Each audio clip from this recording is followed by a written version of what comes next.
Hello YouTube, it has been a long time since I've made a car video, so I figured I'd make one about what's quite literally the least interesting car in this driveway. Kind of see a hint there of everything else. Anyways though, I might eventually make new videos about those cars in case anyone wonders, or in case anyone's curious, but I figured I'd make videos about what my current daily driver is. This is a 2001 Buick LeSabre Limited with the Grand Touring package. Using a quick way to tell if Buick LeSabre of this generation, which is the 8th gen, the last gen of these cars, is a Grand Touring package car or not. So we'll have 16-inch wheels. These are what the older ones look like. The newer ones, they look different, but they're larger. The standard cars, they have 15s.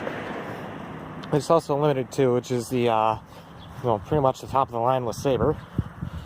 So right there in limited, I had the little GM badge on the end because I thought they looked neat, and the trunk of it. Anyways though, this car is my daily driver. It's also the newest car at my house. Everything else is, the next newest would be, I think, my truck. Yep, my truck is the next newest, being an 86. Anyways though, this is a $500 car that I bought early fall last year because daily driving my truck was kind of getting old after, standing for 10 hours at work. And I wanted something comfortable with an automatic. And, well, 500 bucks bought me this. A 2001 Buick LeSabre. Anyways though, the problems with this car when I got it is both the front window regulators were bad. Kind of tell here is still tape residue that I haven't pulled off of it yet. Both the front window regulators were bad, and a failed water pump where the bearing and seal were grenaded. So thinking like, you poured water in the radiator, it poured right back out. So I'll go ahead and do an under hood shot here. This is the infamous 3800 Series 2, which are known for the intake manifold gasket problems, which this car was suffering from. Once I fixed the water pump, filled it up with coolant, drive it around the block, and it developed. So after changing the intake manifold gaskets and the upper intake, that was fixed. Also, the compressor clutch bearing went out, so it was making a nice, wonderful grinding noise, even though the AC still worked. So I put a junkyard AC compressor on that was from a car that was wrecked, and it had a brand new AC compressor on it, so there was zero reasons to replace it. As you can see here, it's a 3800 Series 2. Kind of due for an oil change here. I'm trying to move the oil change intervals up as the previous owner didn't change it as often as I liked this, and there was some sludge in the engine. I also changed the valve cover gaskets that were leaking on the exhaust manifolds, and that can cause a fire on these cars. For whatever reasons, these weren't recalled, but other ones were.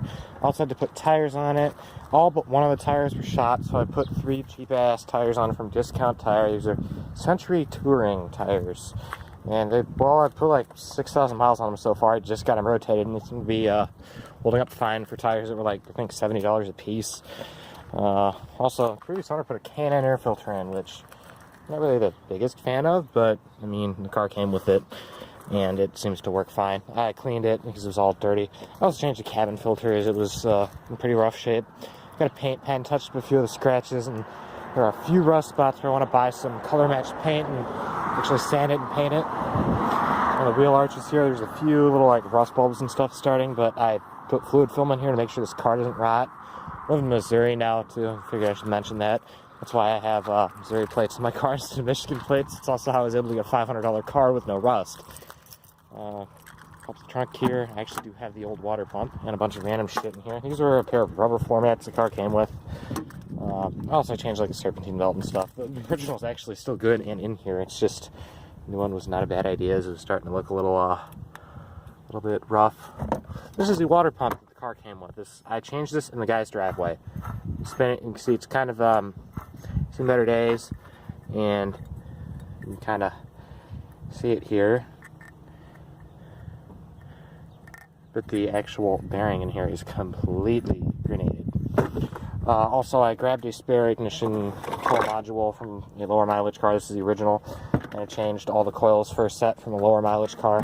There's a pretty impressive thing about this car here, which is overall decent shape. It's not mint, but there's a GM sagging headliner problem that I will fix eventually.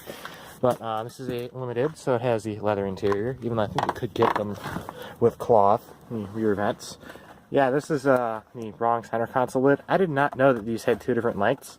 They do, and I bought the wrong one.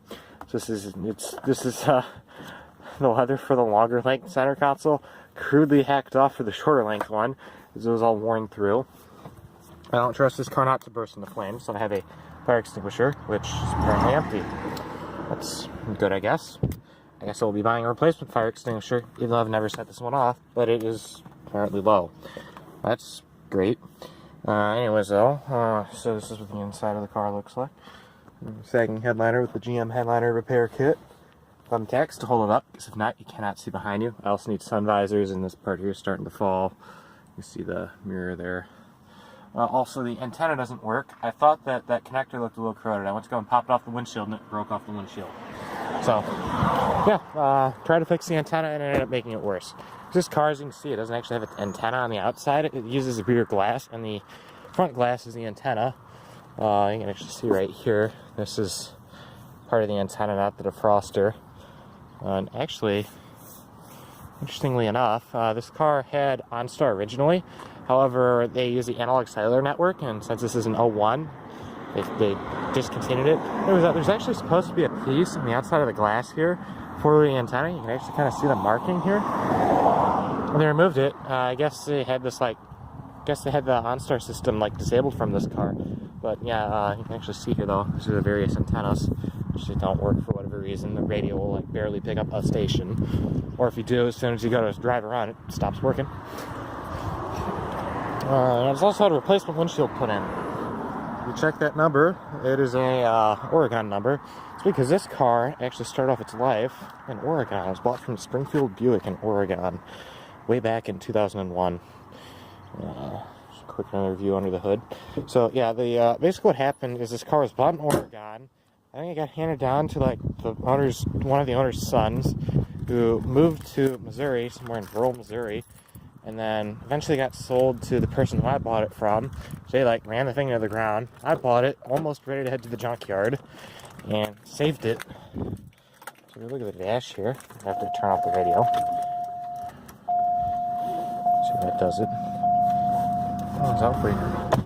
Crawl inside here, you can see all the goodies in the Limited. So here's the impressive thing about this car, and why I'm pretty impressed that it's actually still on the road. It has 270,000 miles. I bought it with 262, it's up to 269, and it will be rolled over to 270 pretty soon. It still starts and runs perfect. Pretty much the only parts I fixed, the only weird part that I've actually had to replace on this is the cylinder number 2 intake valve spring snapped in half for some reason. The valve didn't fall in the cylinder, and I was able to change the spring with the head still on, so I just changed the spring, put it back together, and still kicking. Also, another problem with these cars too is the dash likes to peel up. You can kind of see right here, so it needs to. There isn't really a good fix from that, from what I've read, but yeah, nice and cold AC. Another cool trick that this car has too is, might look and be like, oh, it's just standard intermittent wipers. No, this is for what's called rain sense wipers. You can leave this on all the time, and when it rains, there's a little camera up here in the windshield. I believe it's that part. And when it starts raining, it'll detect water in your windshield, and it will start the wipers and adjust them according to how much it's raining. I also changed these front door panels for a different set from my wrecked car, which honestly I'm shocked the door panel survived. I could barely get the door open on the car, because the original ones, clips were broken, and I was also missing screws. The door panels were barely holding on. I replaced it recently because what happened is when it started to get hot out here again, the door panel actually warped, and I could not get the door open. I got the police driving by outside. Yeah, you get the full leather interior. It's also the safest car on. This is the only one with an actual airbag. Actually has not one, not two, but 4. Also has seat airbags. Also, these are amazingly the original seats. If you look, they have some minor wear marks, but not split or anything. It also has the driver 1 and driver 2 preset, which will set the temperature, the way you have the airflow set on the car, and also the radio preset and where the seat position is for the driver. I've also changed the alternator in this car. This is one from a later one. It's a higher amperage Denso alternator. When the intake valve spring broke, I was a couple hours away from home, but I still drove it home. But the alternator started to fail, and I started misfiring. This engine was shaking so violently, I think it shook the original alternator to death. Because this actually still had the factory alternator on it when I got it. So what do? I buy an alternator from a car with over 200,000 miles on it. So we'll see how long the Denso one holds up. And yeah, amazingly too, this is the original non-rebuilt 4T65E. Fluid's looking a little iffy. I've already changed it once. Fluid was like brown when I got the car. I want to change it again just to flush out all the crap. But it's still shifting fine for some reason. And so it sounds nice and good. Anyways, though, hopefully someone finds this video interesting about my daily driver car here. 2001 Buick LeSabre Limited. Anyways, bye.